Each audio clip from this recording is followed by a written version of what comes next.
Hi, everyone, and welcome to another episode of Uniquely Normal, a Rob Bernstein Podcast. I'm Rob Bernstein, and I'm so excited to have you join us today. And we'll be discussing today the opening of schools. My guest today is a good friend of mine, Marion Anderson, who wears two hats. She's the executive director of Heart Song for the last 12 years, and Heart Song is a wonderful music and art and dance movement therapy center. But she's also the director of Cornerstone Children's Center in Scarsdale, New York, a preschool which has been successfully running during this COVID crisis. She's going to share her secrets with us. It's an incredibly interesting episode, and I hope these ideas will greatly help you, your neighbors, and your loved ones during the corona epidemic. Thanks for listening and enjoy the episode.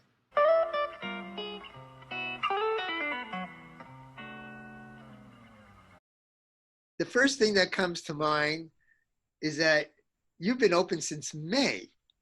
Yes. So that's really striking that everyone's talking about September. There was an article that I read this morning that almost 100,000 kids were tested with the virus in the last 2 weeks of July. So everyone is just concerned with what's happening now in July and September. And you've been open since May, and you said there haven't been cases. So I think the difference here is you're hearing about cases where the incidence of COVID is through the roof, 25%, 14%, 15%. Our center did close March through May, but in May, the numbers of cases, deaths, hospitalizations, cases has dropped significantly. So right now, New York is at slightly under 1% of the population is testing positive. So it's a very different thing between New York and Florida and New York and Texas and New York and Georgia, where the numbers of people who are contracting COVID are skyrocketing. In New York, that's totally different. So that's the first thing I think everybody has to really take into mind, that New York has really gotten it under control. So, okay, I understand that, but you are the one basically making that decision in May, and I mean, it's such an emotional decision that to come to that decision. Are you consulting with teachers? You're consulting with parents? I mean, it's like you need to have everybody, I guess, on board, and not everyone. It's impossible to get everyone on board. You're the one making that decision, and so you're the executive person there, and just help us go through that decision-making process. So the first thing is childcare, daycare. It's a regulated industry, and it's considered an essential service. So there were many centers that stayed open throughout the entire pandemic in New York that had their protocols in place and did not have any issues whatsoever. Our numbers were dropping. We had families that were starting to go back to work. The numbers were lowering. So we made the decision based upon what we saw in New York, the governor telling us, what was happening with the numbers, our parents, weekly emails that we were sending out. We were looking at the Office for Children and Family Services, their guidances, Center for Disease Control, guidances, and New York State Department of Health guidances on how you actually can attempt to do this. So also the Child Care Council of Westchester as another resource. So it was taking all of these different resources and synthesizing the information and working through it. So I'm thinking of a mother who has a teacher in your school, and I'm hearing all of that. I understand that, but it's my daughter who's teaching. Right. It comes from a different place. So you must have had some pushback from somebody along the line, and if so, how do you handle that? Absolutely. Um, people have to come to this, and I'm pretty much in agreement with the governor on this, is people have to come to their decision from their own personal standpoint, what they are comfortable with. We have some families that were totally comfortable, and on May 19th, they were there at the door with their child, ready to go. Protocols, many protocols in place using all of those guidances. Staff are all wearing masks. It's an enclosed center. So we opened up with 8 children. When we closed on March 13th, we had 104 children in the building. Wow. So it was a significant drop. So a lot of people were not happy doing it or comfortable doing it. So we started out with 8 children. June, we went to 16. July, we went to 66. August, we've gone to 70. I think as we're going through it, people are talking to each other. We're following the protocols every single day. Temperatures are taken for every child. 10 questions, COVID-related questions, are asked every single day. If anyone has any sign of illness, they are excluded for 3 days. And if that illness doesn't resolve, say they have something more than a head cold, they need to go to the doctor, get tested, and they cannot return until they have a clear test. And that's happened a couple of times that someone has a sore throat, and knock on wood, no one has come back with a COVID positive test. So hand washing, mask, lots and lots of sanitation throughout the building, maintaining pods that each classroom stays together. Each group of teachers stays with their class. There is no mixing of staff between rooms. There are no mixing of children between rooms. You keep it stable. They go to the playground separately. They clean up after they're done with their playground. Everything is separate with the small group of children. The other thing that we started is in May, groups were allowed to be 8 children. Then it went to 10 children, and it's gone to 15. We are still under 15, primarily running at about 9 or 10 children per group. We've shortened the hours to be able to make sure we have all the staff to maintain that separate care, but it's also being able to monitor the health and safety, temperatures, and all of those COVID checks throughout the course of the day. It is a process all day long, every single day, to be able to do it. Wow. And parents are on board for it. So the more parents that came and found out what we were doing and how we were managing it, the more comfortable they're feeling with it. So, and the piece is the children are loving they really miss the socialization, and they really are able to maintain social distancing. However, the children are not required to wear masks. The adults wear masks, the children do not wear masks. If the children leave the premises, they put a mask on, but other than that, they're fine. So, so the kids in that classroom, the 10, 15, 8, 10, 15 kids, are they acting pretty much normally together? They're together the whole time. I guess what you're saying, a daycare will have a music teacher come in, or you're not having any special. We're not having any outside people. None of the parents are allowed in the building. So the building is really staffed with children. So within that classroom, if I looked at that classroom, would it be a normal classroom? Are the kids interacting and socializing together? They're interacting and socializing. They're keeping distance. They're keeping smaller groups. Still. Yeah. So if they're eating, they are eating apart from each other. If they are napping, they are napping apart from each other. Do they play games together? Yes. If anyone touches toys and things like that, things are washed immediately and sanitized. A lot of sanitation going on. And they know how to do it. So they, throughout the hallways, we've got 8-foot markers, and they walk in a line keeping their distance. So if a kid comes in and he's upset, they're little kids, they're 4-year-old, they're crying. Mhm. Another kid can't go over to him. And you know what I mean? It's like, there's a balance there, right? I think you have to recognize that they're little kids and they are going to touch each other. You're going to encourage them to keep their distance. Of course, you're going to comfort them.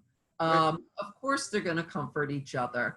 But are they going to be playing in groups of 6 and 7 kids in the block area? No. Will it be 1 or 2 children playing together? Somewhat distance, but together, yes. They can manage it. They're very smart. I think a lot of times I'm hearing parents are panicked that their kids are not going to be able to maintain the protocols. Yes, they can. That's interesting. And these are little kids. And these are little kids. They can manage it. They understand it, and they're very good with it. They know that it is different, and they know when to put their mask on. So, I looked at your site, and you have infants. So are we talking about 3, 4, 5-year-olds, or? We're talking about, okay, so our center does have infants. How can you socially distance with infants? You can't. Right. So the staff wear masks. We do a lot of personal protection regarding bodily fluids, keeping ourselves covered, using gloves for sanitation.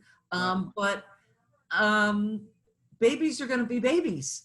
You're going to limit the number of toys on the shelves so you're not cleaning so much. You're going to take things like stuffed animals that will hold saliva and bodily fluids. You're not going to have those things in the classroom. So the materials in the classroom are going to change somewhat, that you're going to have hard surfaces that can be washed and disinfected easily. You're not going to have stuffed animals. You're not going to allow the children to bring toys from home. We're going to have little separate bags of markers and crayons and things that are their separate bags of things. So as much as possible, you separate them, and you separate the materials. It's fascinating. Who would think, stuff, no stuff. There's 100 of those things that. There's 100 of those things that people. Right. So if they have Play-Doh, they have little bags of Play-Doh. That's their little bag of Play-Doh that they play with. Yeah. And you're not, nobody is really tested unless you said somebody is sick and they go to the doctor. So you don't do any kind of routine. You didn't test all the teachers because we can't control the environments of everybody. No. So you're not doing that, which is interesting to me. It's the symptoms. Respiratory symptoms, loss of taste of smell, headaches, vomiting, diarrhea. There's a whole list of symptoms. If you have any of those symptoms, you are going to be excluded. Have you left the country in the last 14 days? Have you left the tri-state area? All of our staff and families sign attestations that they will self-check at home, take temperatures before they come in and don't come in. And then everyone signs a waiver about traveling to those 34 banned states that they cannot come back for 14 days, and they'll come back with the test at that point. So go to one of those states, you can't come back for 14 days, and you must get a COVID test before you come back. And there's a nurse, I guess there's a nurse on staff who we do have a nurse who's part-time on staff who helps us with all of our protocols also. Wow. You said something very interesting in the beginning. What's that? That daycare, what's that? That it said many things, but that daycare is a necessary service. Yes. And that's sort of, it's not for me to say, but it's sort of the reason in a way why kids in elementary school, it's a necessary service for the parents to, go to work, So Right. that's sort of like a big argument.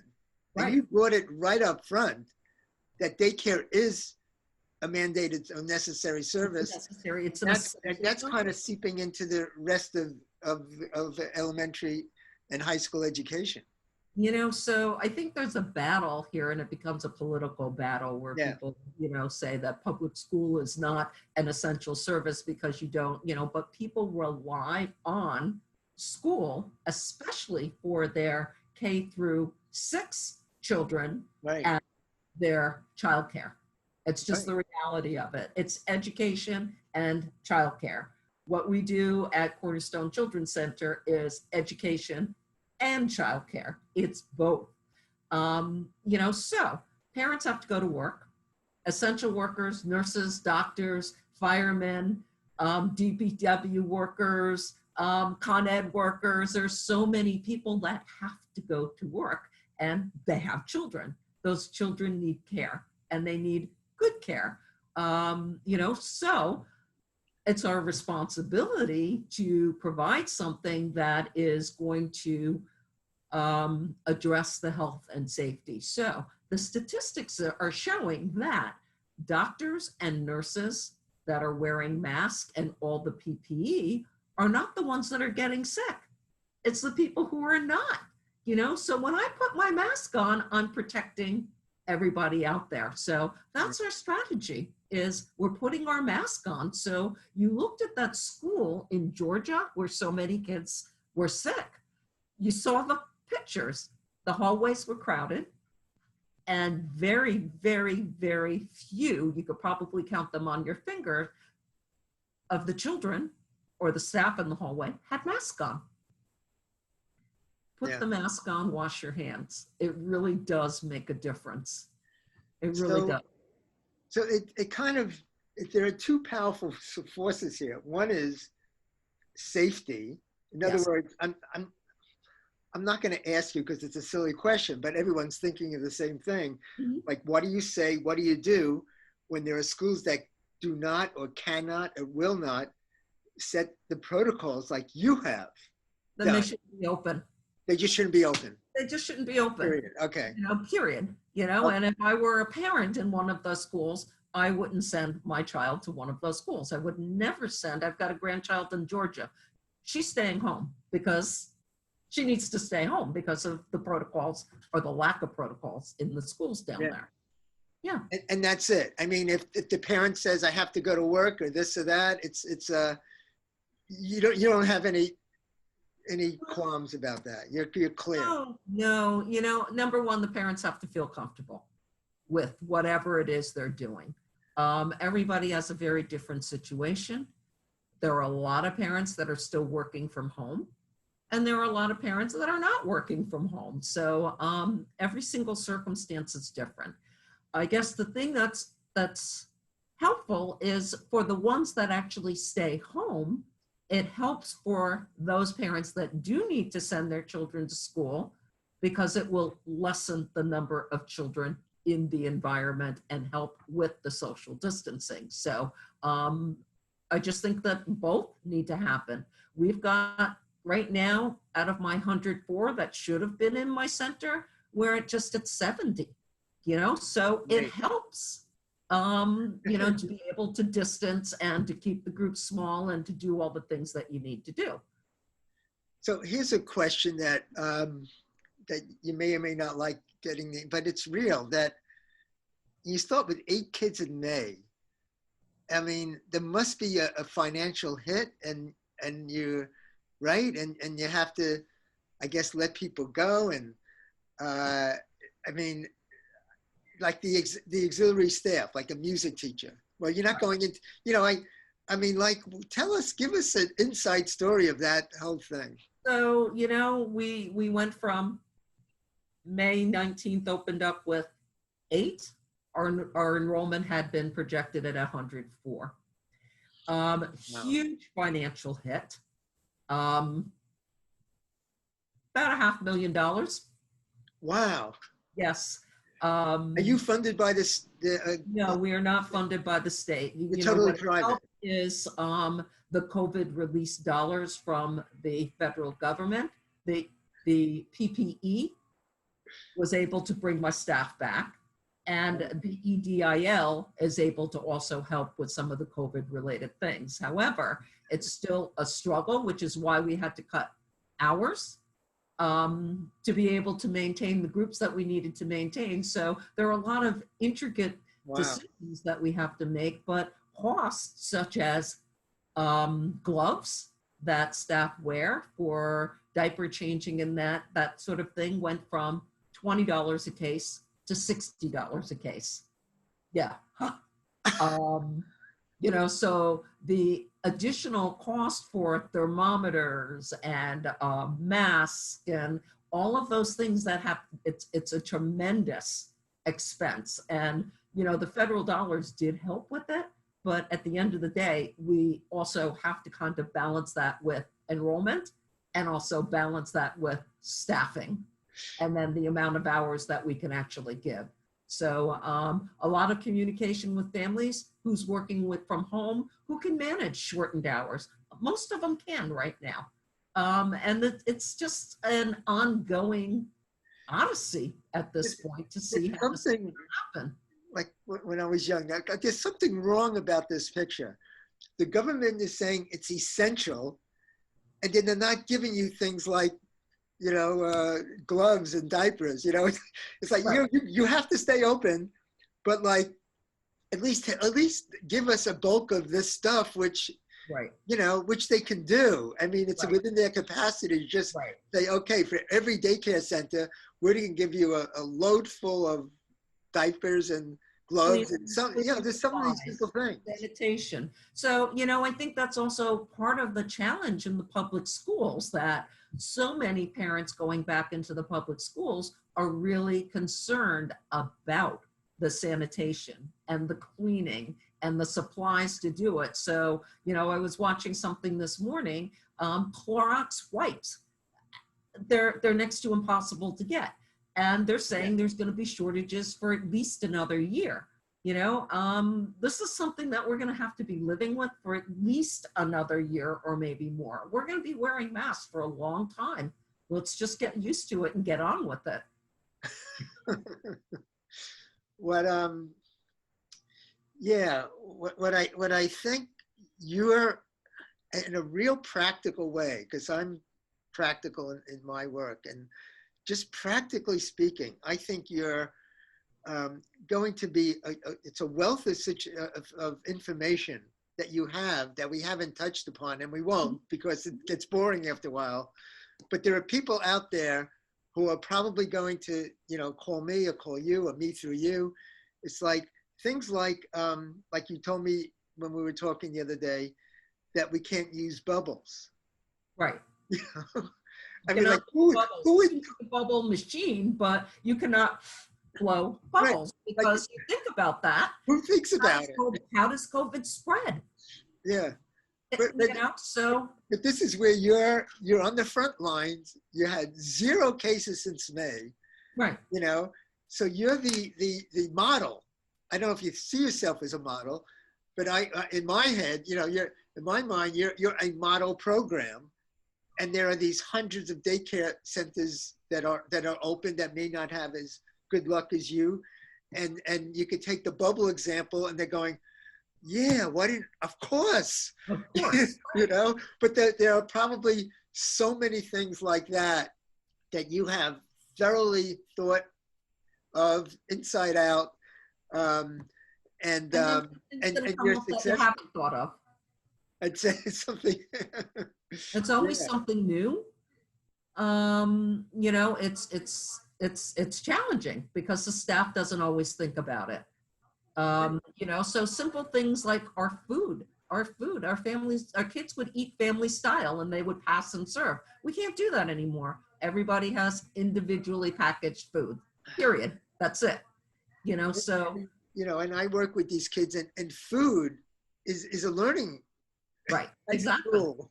Exactly. To share. Exactly. Hey, come pass on. The bread. You no longer can pass the bread. Sharing is one of the fundamental developmental strides of right. anybody, especially right. young kids.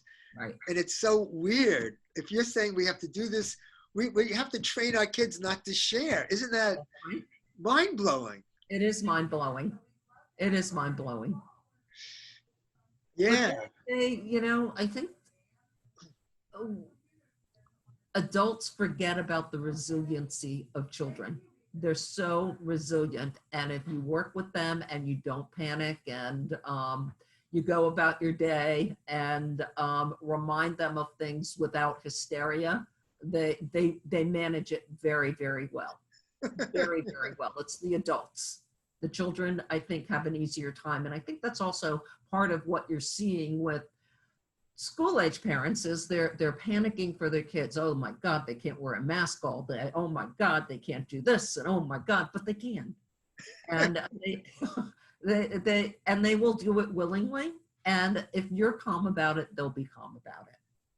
Yeah, people have asked me, parents, like, what do I say to throughout this whole thing? What do I say to my kid? And my answer is often like, we don't know what's going to happen next week. So just be honest and open. Exactly. You don't know, and that's okay because we're figuring this all out together. Exactly. And that's really the message is we're figuring it out all together. As things come up, we adapt, we change, and we hope for the best, but we try to implement protocols and procedures that are going to lessen the risk for everyone. And we're now starting to see more and more people are looking for childcare because they have to get back to work. Right. Yeah. Yeah. So here's a question. I know you thought of everything else. You must have thought of this as well. What would happen, and this is a universal question, what would happen if a teacher got tested positively for COVID? So, I mean, what do you do? Okay, number one, the classroom would be closed. Number two, we would call the Department of Health, and the Department of Health would come in and give us the exact protocols of what we need to do. Now, would those kids in that classroom, would they all stay home? Would they all get tested? Most likely, they would all stay home. They would stay home for 2 weeks. Yes, and this is why you create little pods, because then you can send that one little pod home and operate the rest. Yeah. If you maintain really sterile, clean pods, that pod goes home, you've sterilized the room, and 2 weeks later they can come back after. That's boy, that's an easy answer to a question I thought would maybe a difficulty. But now I never saw you, in your teaching environment there, but I know you personally. You seem to be a hands-on person, no pun intended, but you seem to be very hands-on.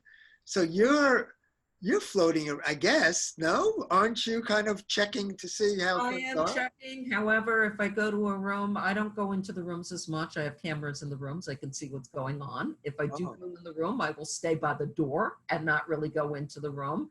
If the kids say hello to me, I will give them an elbow bump and not a high five anymore. So it's those adaptations, but I'm wearing my mask. I really don't venture too far into any room, just to kind of maintain that bubble.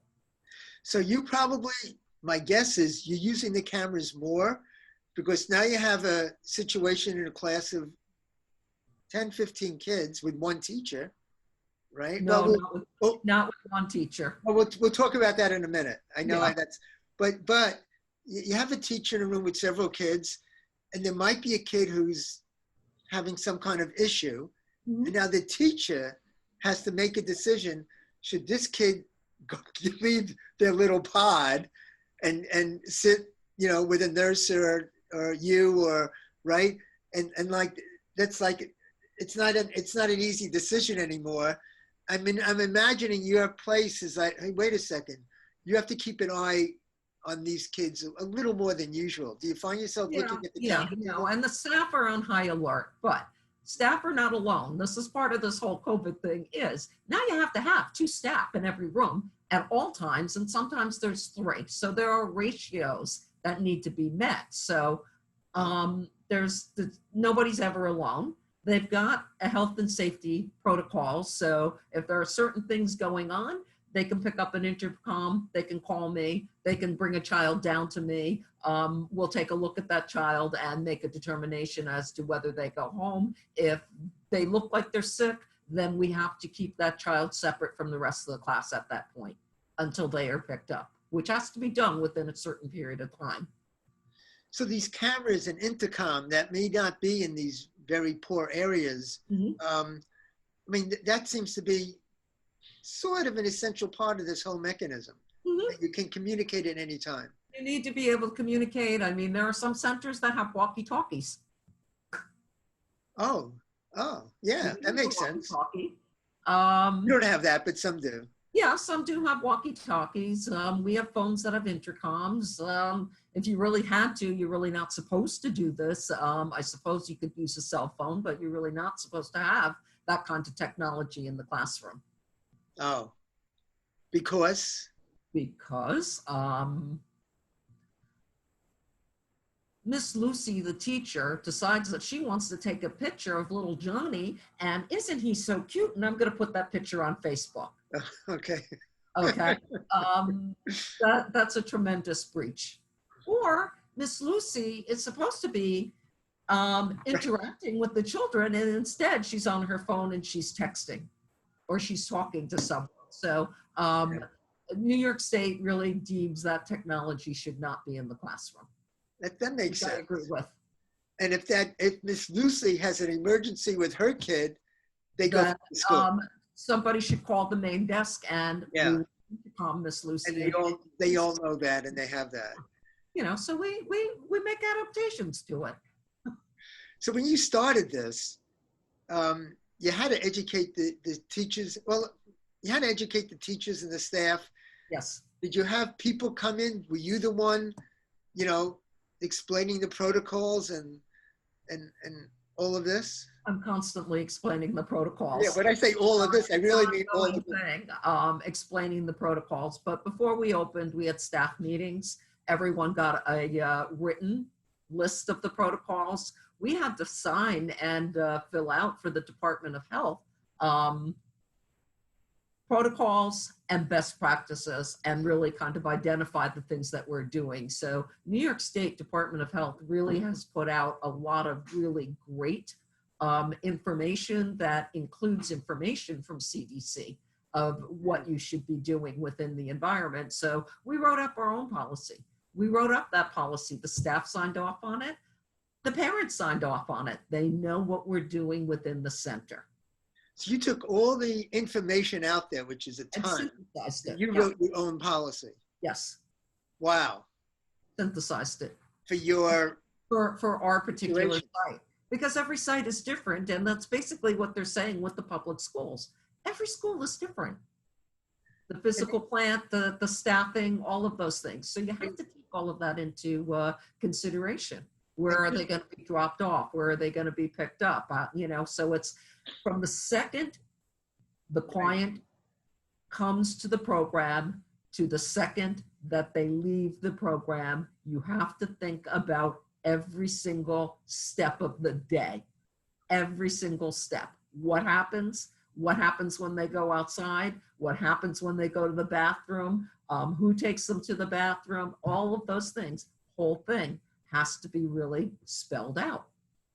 And are the kids coming by bus, or their parents are coming? No, the parents drop them off. The parents drop them off. Yes. Okay, that simplifies things a little bit.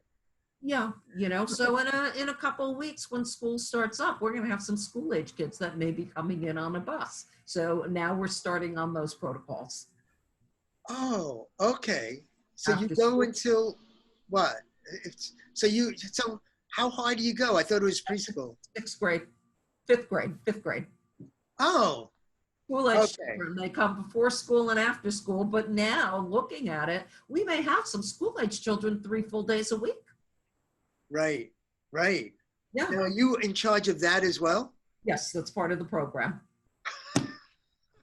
It is part of the program. So are you a little nervous about that now you have kids who are 8 years old and, they don't feel like wearing a mask or whatever. I don't know. I don't know. They know what they need to do. We've been dealing with these kids for a while with their homework. They don't feel like they're doing their homework. They do their homework. It's just, I think a lot of it is expectations. They know what's expected of them. So you lay out the expectations very, very early on with the children. So now we're looking at what those protocols would look like with these older children. In. Many of them will be the same, but we may have some differences that we need to deal with. So, I'm with kids a lot, and this may sound like a silly question, but do you still sit in, groups, okay, spaced out? And are kids singing? If you're happy, clap your hands. They're still singing. They're still singing. We're not going to yell. We're going to do some singing, but not a whole lot of singing. We'll cut back on those things. And we do know that singing is a super spreader. We're going to keep them distance if they're singing. A little bit more than 6 feet. 8 feet is probably the best thing to do when you're doing those super spreader things. But I think the older children, no, I wouldn't do it with. But with the 2-year-old, yes. Yeah. Because they're learning vocabulary and they're learning how to talk and so how do they learn how to talk? Finger play, singing, dancing, all of those type of things that we're going to encourage, but we do try to split them. So if you have 3 teachers in a classroom with 6 toddlers, one teacher is working with 2 in one area, another one takes 2 over here, and another one takes 2 over there. It's just really classroom management style. And learning to do those things. Wow.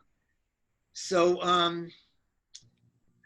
if you needed to give someone in your position advice, because you've twisted your mind inside out a few times during this process. Well, let me ask you, I'll save that question. Just another thing before that. As you're ultimately making these decisions, do you have, personal advisors or friends or people who've done this before? Or do you go to somebody and say, hey, what do you think? What do you think? Or you're just kind of taking all the information, saying, that makes sense. This idea of singing. You can't do it by yourself. So I have parents in the program that are nurses, parents in the program that are doctors. I've done webinars with New York State. I'm still part of a group of directors that have not opened up yet, so they're picking my brain. But it helps. Their questions actually help generate things that I may not have thought about. So I think I have spoken to, along the way, probably about 50 directors. Oh, wow. Different centers. Everybody with a different story, everyone with a different approach. I've been on webinars with the Child Care Council of Westchester, which has got 40 directors on it. So you got to stay connected in the field and talk with everybody, but also just having my medical advice, my doctors, my nurses, etc., that and our own nurse who was on site, giving us guidance. What do you think about this? Yes, no. I think that's fascinating for me to hear, at least, because what you get publicly is that you get guidelines. Right. But you're saying, okay, I know the guidelines. I've seen the guidelines, and I still have to reach out to 50 people or more to kind of, just filter everything out to know what I do with that kid, which is what everyone is concerned. They're concerned with their kid or their grandkid or their son who's a teacher. And you've kind of said, yes, I did a lot of thinking, a lot of work. I went beyond the guidelines to try to figure out what is best for that teacher and that kid. Right, exactly. And to me, that's remarkable. I don't know if people understand that. But I think that's what's happening in the public schools, and they're not doing a very good PR job of getting it out there. That, initially I know they had these massive, meetings with all the superintendents. And then within the school district, they're having the meetings. And now the governor has now mandated that there needs to be 3 to 5 sessions with parents and community before they can open, plus 2 sessions with teachers before they open. So they're laying the groundwork for those conversations, but I just feel people are in this panic mode and they're not really listening that all of these things are actually happening. But you didn't need to be told. You didn't need to be mandated.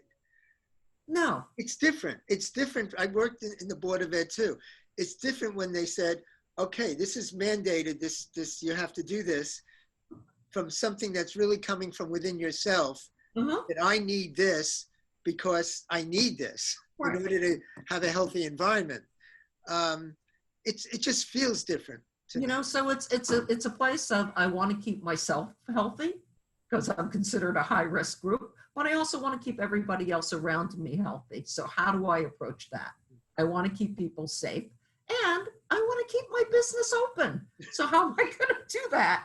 I've got to keep everybody safe as best as I possibly can. You know, so it's a constant think tank. You know, so, and I still do those calls with different directors all the time and hear how they're doing things. So personally, I haven't seen a friend since this whole thing started, right? So, but I'm me and you're you in this position. Personally, how are you conducting yourself, your daily life, your weekends? My weekends, I'm usually home. You know, I'm wearing my mask. I go to the supermarket, but I'm not going to the beach and I'm not going to crazy, you know, places with a lot of people. I'm a homebody. I sit on my deck and I drink my beer. You strike me as a party animal, though. No, I'm not. I'll party on my deck by myself with my husband, and that's about it. You know, I'm not going to take any risk at all. Yeah. And I guess the teachers there feel, you can't tell them what to do in their personal life, but do your teachers feel that same kind of responsibility? Well, we always have this conversation about it, you know, so if you're going out and partying, I really don't want you here. You need to be careful. So you actually say that to them? I really do say that to them. And my parents know it. So they all have travel waivers that, you know, they know that if I find out that they're going into vacation to one of those hot spots, that their job's on the line. What do you call a travel what? Waiver.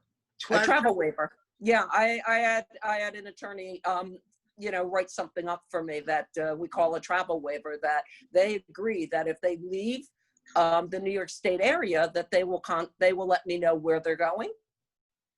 And we're going to make a determination whether it's safe or not. So wow. I just had a family this morning tell me that they're going out of the country to an African country. And it's like, okay, it's on the list of countries. You cannot come back. 14-day quarantine, and they should have a test before they come back.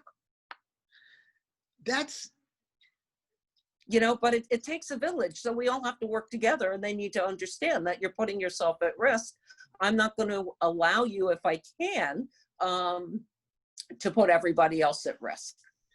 To me, that's fascinating for one reason, that it's like they may feel that their rights are being infringed about. It's my weekend's my time. I should do what I want.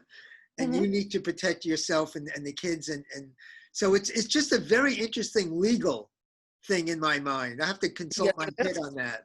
But it's really interesting that they have to sign a travel waiver. And what happens? They say, hey, you know, I don't have to tell you where I'm going.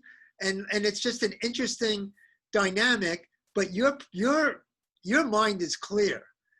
You know what you need to do. This is one of those things where I know now, talking with you, this doesn't come from, you know, an automatic 3-second conversation. This filters down from all of that information that you've gotten, probably also talking to lawyers as well. Absolutely. I have spoken to lawyers, and, you know, my lawyer, like you, is all holed up at home and hasn't been out because of this. But See, I have an advantage, by the way. My kid's at home. He's a lawyer, but he's living at home now, so it's great. Okay. So, it's coming from a place of making sure that it is a communal thing, which is unfortunate that in other states, it's not coming from that place. It's coming from a political stance that you're infringing upon my rights and whatever. That's not where I'm coming from. This is a communal thing. I'm going to take care of you, but you need to take care of me. And that's the foundation that you have to build upon, is that everybody is in this boat together and we're taking care of each other. Right. Yeah. You have to take care of yourself, even if that means restrictions on your personal liberties, if you want to. Exactly. And if you're, going to do those things, you're going to let us know, and you're going to take the appropriate precautions of quarantining for 14 days. And you're required, actually, in New York State to quarantine. There's a $2,000 to $10,000 fine if you go to one of those hot states and then do not quarantine. So how about going now? These aren't just countries; these are also states. Yeah, there's 34 states that are travel banned in New York. Do you go to the beach on the weekend? Go to the beach, but don't be foolish. Right. Do things. Nobody's saying don't do things. It's just don't be foolish about it. Don't go to a motorcycle thing with 25,000 other bikers in. Hey, that's my thing. Yeah, exactly. So it's. Hey, that's what I live for. I'll take care of me, you take care of you, and then that way we're taking care of each other. That's really the bottom line to the whole thing. So I'm thinking of another question about like the janitorial staff that has to be there. There could be spills any time of day. They have to be on guard. Is that one of those things where you just do the best you can, or what do you say to that? Okay, so the staff during the course of the day, they're cleaning their spaces. They're doing their sanitation. They are impeccable. Their rooms are clean. They wipe things down. They have logs that they check off that they've washed down the faucet, and they've washed down the tables, and they've washed down the chairs. At the end of the day, when everybody's gone, the janitorial staff comes in and does it all over again. Wow. Oh, okay. So if there's like a huge spill of, I don't know, juice or water, and it's all over the place, the teacher will they will clean it up. They have enough staff that somebody can go get a mop and mop it up and clean it. Wow. And there's a checklist. That's what I mean. There's 100 things that I would never. Yeah, no, that's a checklist for every area. The bathroom, did I clean the bathroom when I'm done? Did I clean the playground? What I did. The cleaning company has a checklist. Everybody has checklists to make sure everything's done. Is the front desk clean? Are the pens clean? Are the thermometers clean? Wow. Door buzzers, door handles. I mean, but it becomes routine. But nobody wears gloves, right? During the course of the day, generally we're not wearing gloves, but if you're cleaning, you may wear gloves. And if you're changing diapers and things like that, you are wearing gloves. Yeah. And are the bathrooms, is there a bathroom in each classroom? No. Oh, okay. So it's a communal bathroom. Yeah. And each classroom uses it at a separate time. So they're not allowed to mix kids in the bathroom. Sounds like segregation. When that classroom is done using the bathroom, one staff member stays behind and disinfects. Wow. Before the next group can go in. Wow. These are little kids. If a kid has to go to the bathroom, you just say, no, you have to wait 2.5 hours. It's not 2.5 hours. They may need to wait like a minute or two, whatever. But, okay. In the 4 months, or the couple of months we've been doing this, we really have not had a problem with it. So thinking of daycares, there must be a lot of volunteers. Do you still accept the volunteers? How do you handle that? No volunteers. Wow. None. Not at all. Not at all. So these kids need individual help. They're little kids. What's your protocol with that? Well, generally, there's enough staffing in the room. So there may be 3 staff in a room with 8 kids. Are parents helping out? No, parents are not allowed in the building. We really limit access to the building. So parents are not helping their kid because they're not in the building at all. They're in the building. It's Wow. a drop off. They drop off on the outside, and we take the children back out to them at the end of the day. Wow. They're really limiting all of the contact within the building. So normally, how many volunteers are in a class of 15 kids? Normally, we really don't have volunteers. Oh, normally you don't. No, Okay. No, there might be, and we'll see what happens when we have our, kids that might have IEPs that have speech or PT or whatever. We're not quite sure how that's going to work come September, October. We're going to see how that's, we have to work on that. Yeah. So those outside itinerant people is the next thing that we need to really kind of figure it out. Right. Whether they come into the classroom. Right. Or you go to them. Right. Sounds like the same difference. Yeah. That specialist is being exposed to different kids, different classes. Right. Different states. I have a niece who was an ESL teacher. Their plan is to have her go to 3 different schools. And she's like, no, because of the exposures. It's just like, right. Yeah. So about all of those things. It puts a stress on the system in general. Exactly. Exactly. So you want to spend your time reducing the number of exposures as much as possible. Yeah. I'm sorry. That really goes to the contact tracing, that if you do have an exposure and somebody does get it, who's been where. Right. And well, you do with your school. It's defined. Yeah, it's defined. So people sign in and out of their classroom. They sign in. I know what time they go in. Is that right? Yeah, they sign into their room. They have to love what they're doing. Yes, they do. Wow. Kids are fun. The kids are really enjoying themselves. They really are. Oh, so it's working as far as that's concerned. Yeah, it is working.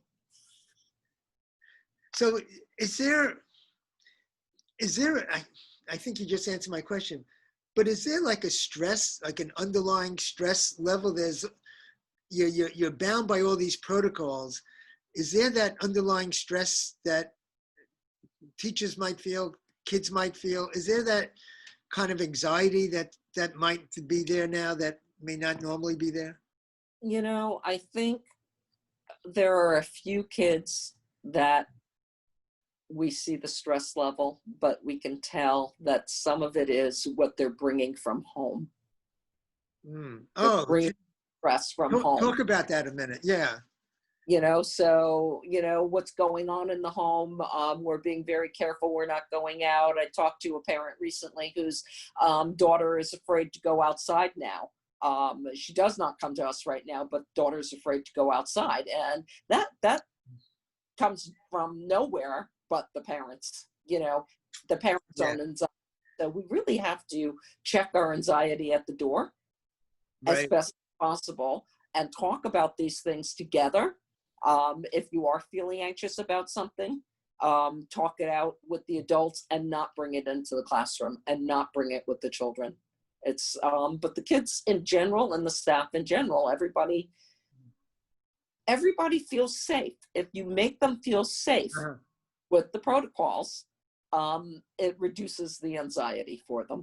And most of them are saying, you know what, on the weekends I go home and I hang out at home. Kind of like what I do. I go hang out at home. Great. Well, I have a good question. You have the staff, the lessons that you talk to the staff, you have all this educating the staff. Do you do the same sort of thing with kids, or does the teachers spend time in the beginning at least, like explaining to the kids what's going on, or they just say, this is what we're doing, and let's just do it. And I don't know which way is more or less anxiety.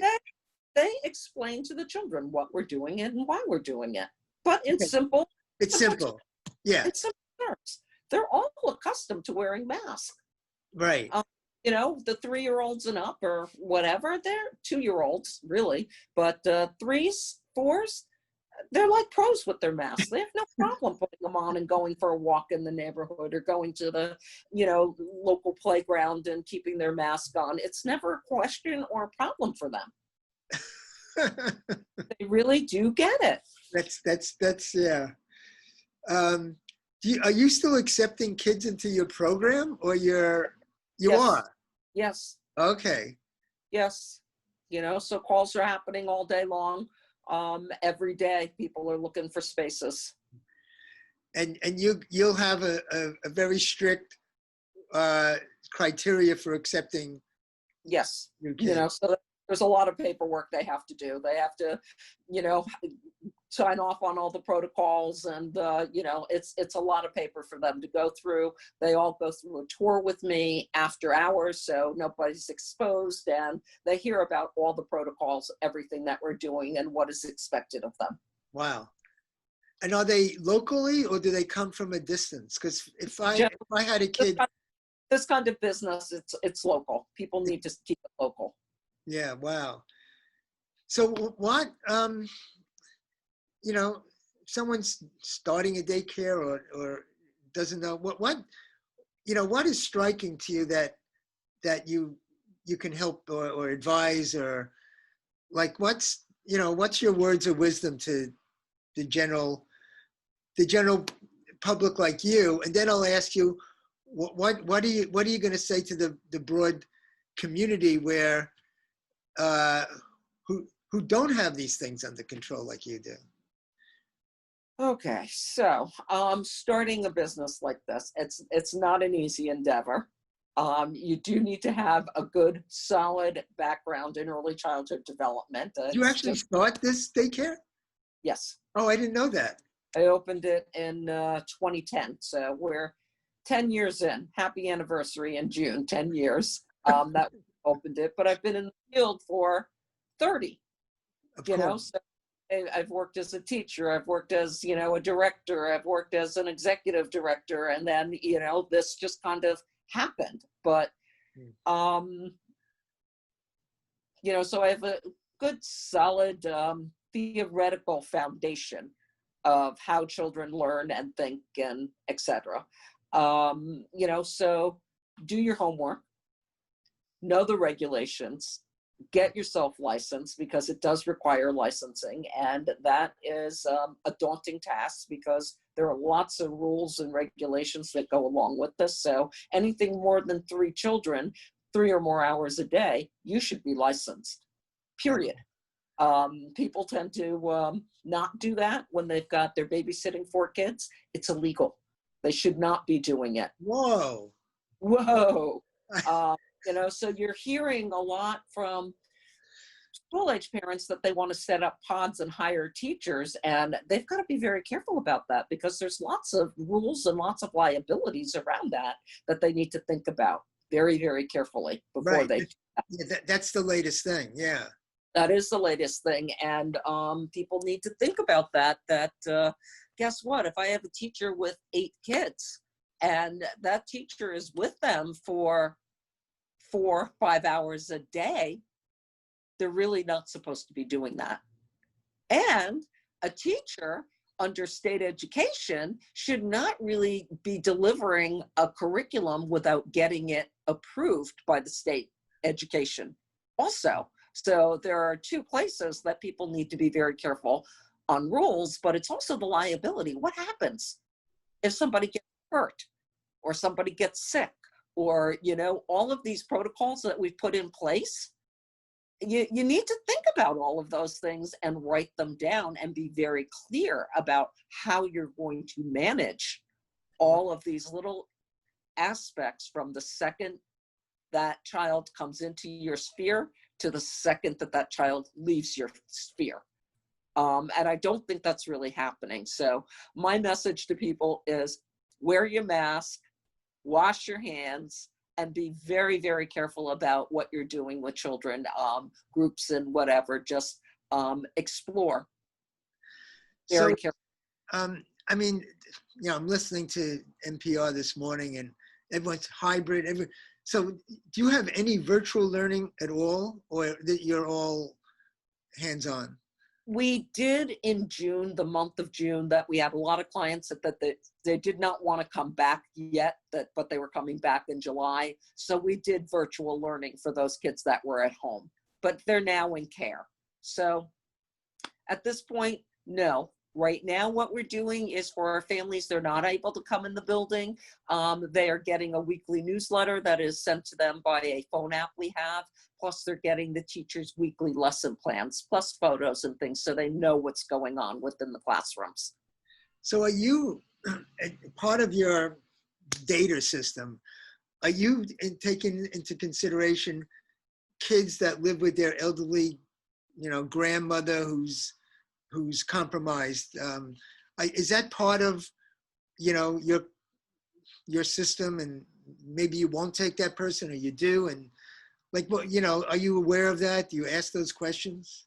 I don't ask about, who's in the household. I'm more concerned about the stability of who's in the household, of maintaining, their own personal pot of people. So if they're, many families live together, and as long as they're not going out and doing dumb things, I'm okay with that. Okay, yeah. Yeah. Because the way you're working, the chances are that kid is not going to bring something home. Right. As much as you could exactly control it. So, okay, that makes sense to me. And they have to do what they have to do on their side. Again, that mutual peace. It's the community. Right. If you get a feeling that the parents don't really care or believe that, do you tell them, you don't belong in this program right now, or? So far, I haven't come across a parent like that. They are all concerned and they all want to know. That's the only reason that they're with us. And I've had, some parents say, we've heard such good things. We're comfortable here. Right. That's from the beginning. That's for the last, many years. Right. Exactly. But you need to make them, comfortable. Yeah. Well, that speaks well for how this is your baby. Right. Exactly. So the parents that you've rejected 3 or 4 years ago, you don't have those parents coming in now. No. So what do you say to people who's mandated now by the governor that you can hold sessions and the schools are open, and they feel that beyond their control, whether it's the janitorial staff or the teachers or the lunchroom, whatever they're dealing with really isn't safe. They're really in a dilemma. Well, I think this is where people have to make their own personal choices, which is basically what the governor said. Schools do their 3 to 5 information sessions for the families and community. They need to synthesize the information, and either they're comfortable with it or they're not. So there are some people that are no way that they're going to send their kids to school. Right. They've already made that decision, and then it's the right decision for them if they're that uncomfortable, because if they're that uncomfortable and they send their child to school, their child is going to be very uncomfortable. I think it's worse for the child when they've got that kind of stress, because they know parents are stressed out. And the teachers also have to make that decision. I saw CNN did an interview with a teacher who wrote his own obituary. So there are a couple of a couple of states, Florida, Iowa. So it's if I were in Florida, I would not be doing this right now. Period. No, I wouldn't be doing it. So I think we have to kind of look and say, okay, Florida, Texas, Georgia, no. I don't think I would be comfortable. However, New York, under 1%, I'm comfortable with it. Yeah, yeah. As long as we maintain the protocols. And as long as if the numbers start soaring up, then it's a different story. And even in May, they were coming down. They were coming down. They were coming down drastically in May. Yeah. Wow. And you were probably one of the first schools that opened full time, I would imagine, opening in May. There were centers that were open in Westchester County the entire time. Oh, yeah, yeah. Wow. Mm-hmm. Yeah. Well, this became a need, we spoke to our parents in March, and most of them were going to be home. They were at the stay-at-home order, so there was no reason for us to be open. We had a couple of doctors and nurses, and then when it came down to it, it was only one family that really said they needed it. And, my offer was, I can't stay open for one family. What I can do is I can give you recommendations of other places that are open. Uh-huh. But this is going back, what, beginning of May or April? Yeah, that was March. Oh, March. Yeah. Goes down in March. Right. I can't run a center with one child.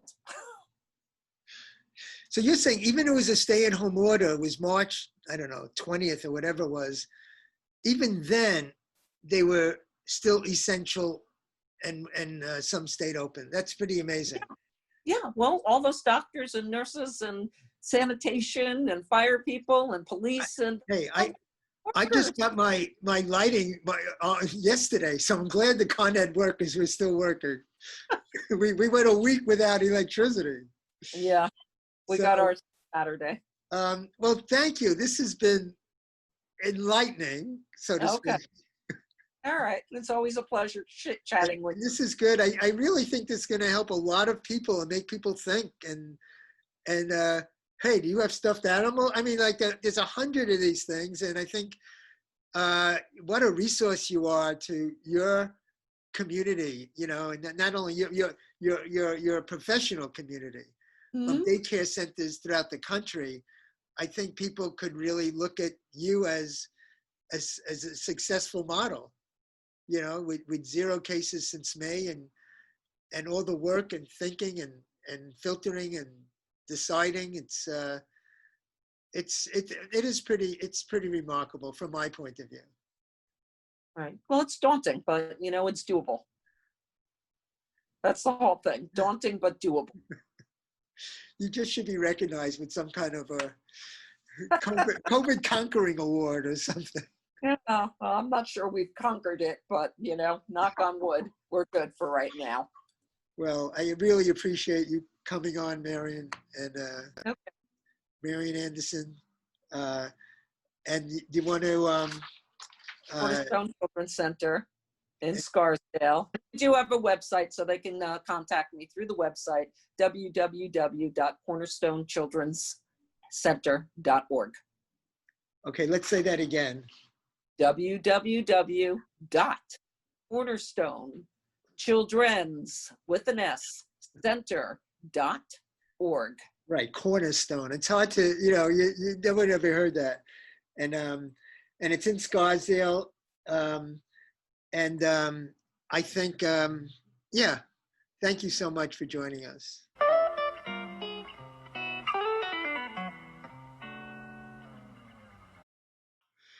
I hope you found value in that episode.